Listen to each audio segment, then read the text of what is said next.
Hello YouTube and good morning. Look at this. This is crazy. It's still kind of the beginning of November and in Louisville, Kentucky it is snowing, and it normally doesn't snow this early. But I mean, it's pretty, but I'm about to go to the airport and I'm really hoping that this doesn't make any changes to my flight. But let's enjoy it while we have it, shall we? Anyways, I am heading over to state number 40. How crazy is that? To Colorado, to Denver, to see one of my besties. She just moved there. So follow along with me as we go around and just do all the fun things in Denver.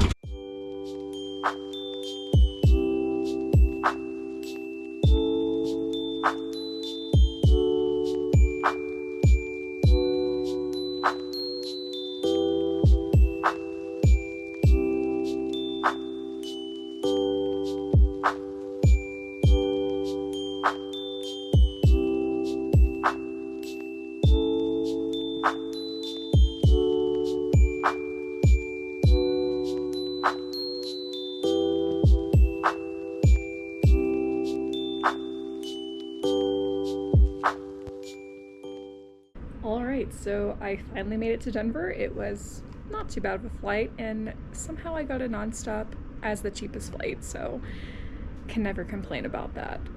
Only like 2.5-hour flight. I'm feeling ready to explore. It's so crazy how in Denver you can look at one side and it's all like flatlands and just kind of nothing. And then you turn around and look and it's just the huge snow-capped mountains, and they're so beautiful. So I can't wait to actually go into Denver and explore. Just waiting for my friend to get off, so I'm just gonna chill here in the airport. Love this airport, by the way. So much to do and just kind of walk around and shop and many restaurants and stuff. One thing that's kind of exciting about this trip is that I don't really have everything planned out to a T like I normally do. We're just gonna kind of go with the flow. My friend has only lived in Denver for a little bit now, so it's kind of both of our chance to explore and check out whatever we can see. So I can't wait to see what Denver has to offer.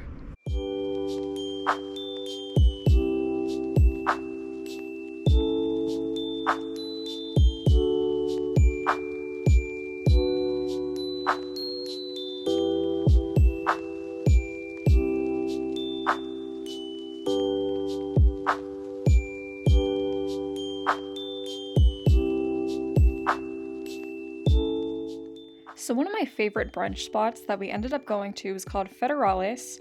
It was really nice, had all sorts of different foods to try, and here it is. So that's one of the first places that we started.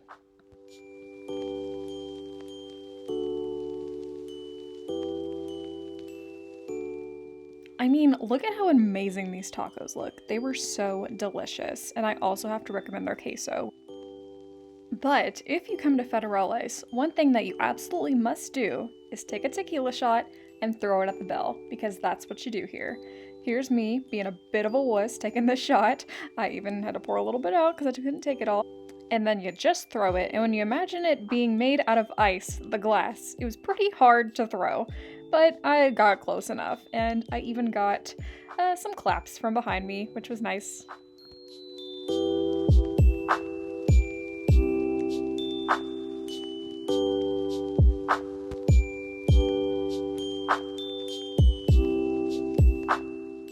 And here's one of the biggest highlights from Denver, which was Meow Wolf. You may or may not have heard of it.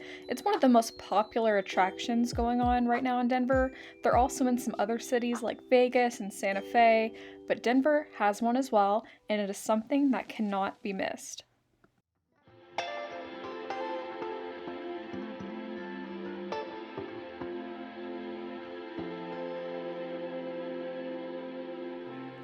Because there's just so much going on at Meow Wolf, it's almost kind of hard to describe what it is. I mean, basically in my own words, I would say it's a giant, quirky playground for all ages and very, very trippy. A lot of these different rooms are made out of art installations, so it's really just kind of a crazy cool art museum.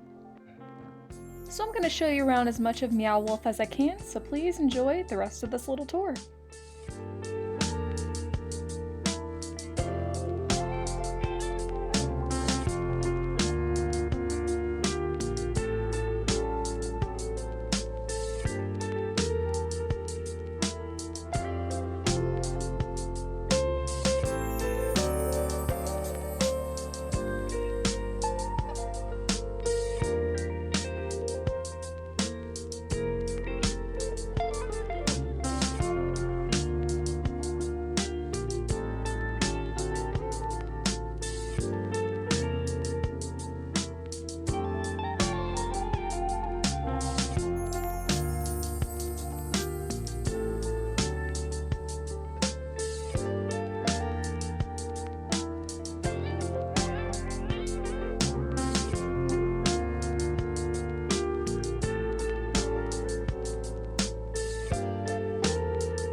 So the rest of my weekend getaway to Colorado was spent at Estes Park, mainly because we wanted to visit at least one little mountain town while we were here, and I also really wanted to see the Stanley Hotel, which is from The Shining.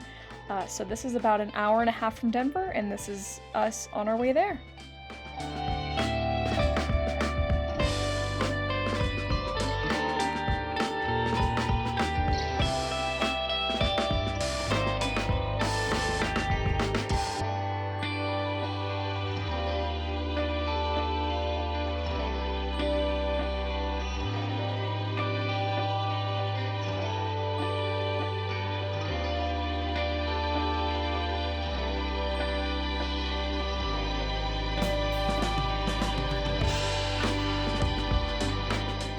This small little town was so unbelievably cute and charming. I mean, you can see all of it right here, and it's just really cute, especially around the winter and fall time. This was full throttle. We got to do some moonshine tastings here, and yes, they are free.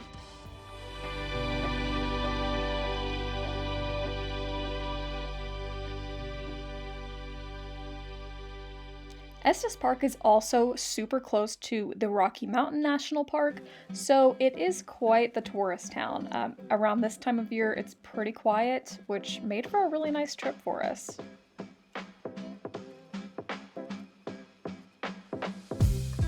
And now, what I have been so excited to see on this trip was the Stanley Hotel. This is the hotel that Stephen King stayed at, which inspired him to write The Shining. This wasn't featured in Stanley Kubrick's Shining, but it was featured in Stephen King's miniseries, and it is the real deal Shining Hotel. And yes, it is one of the most haunted hotels in America still.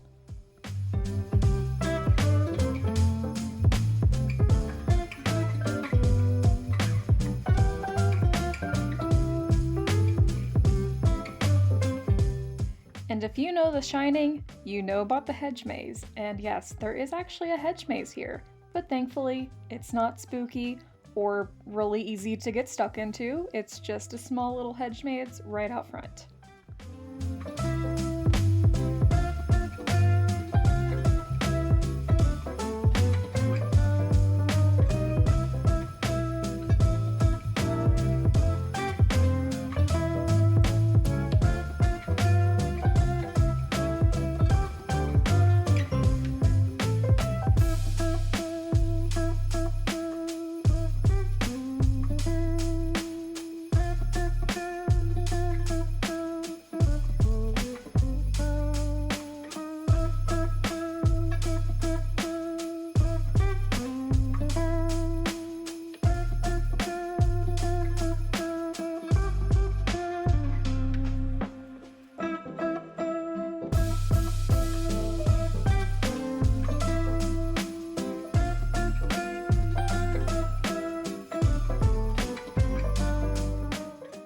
One thing we didn't do was spend the night here, and that is something I would love to come back and do. They actually do have a Shining suite you can stay at, room 217 or 237, whichever one is based off of the book, but that is actually here. And if you really want to get spooked, you can stay in rooms that have high levels of paranormal activity. I have to say, I really love how much they embrace the fact that this is the Shining Hotel. Look at all of this cool merch you can buy.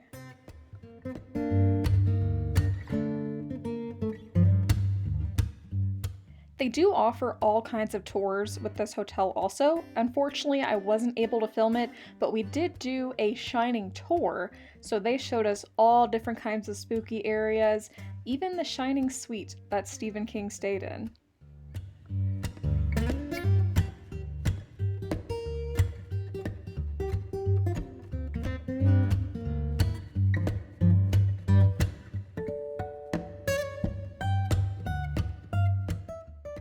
One thing I didn't even know until coming here was that Dumb and Dumber was also filmed here.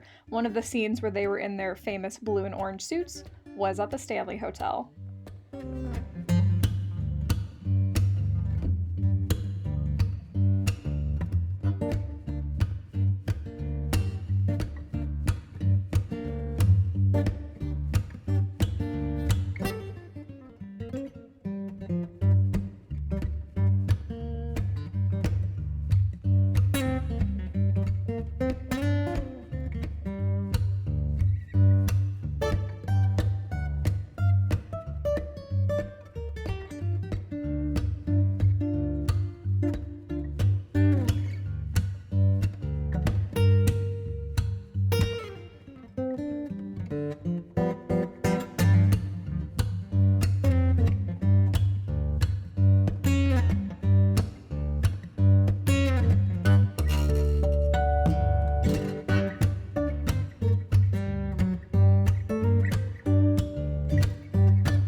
about wraps up my highlights on my Colorado trip. Denver and Estes Park are awesome, and I can't wait to go back soon. Thank you so much for watching this video. I really hope you enjoyed it. If you did, feel free to like this video and subscribe to my channel. And until then, I will see you on the next adventure. Bye guys!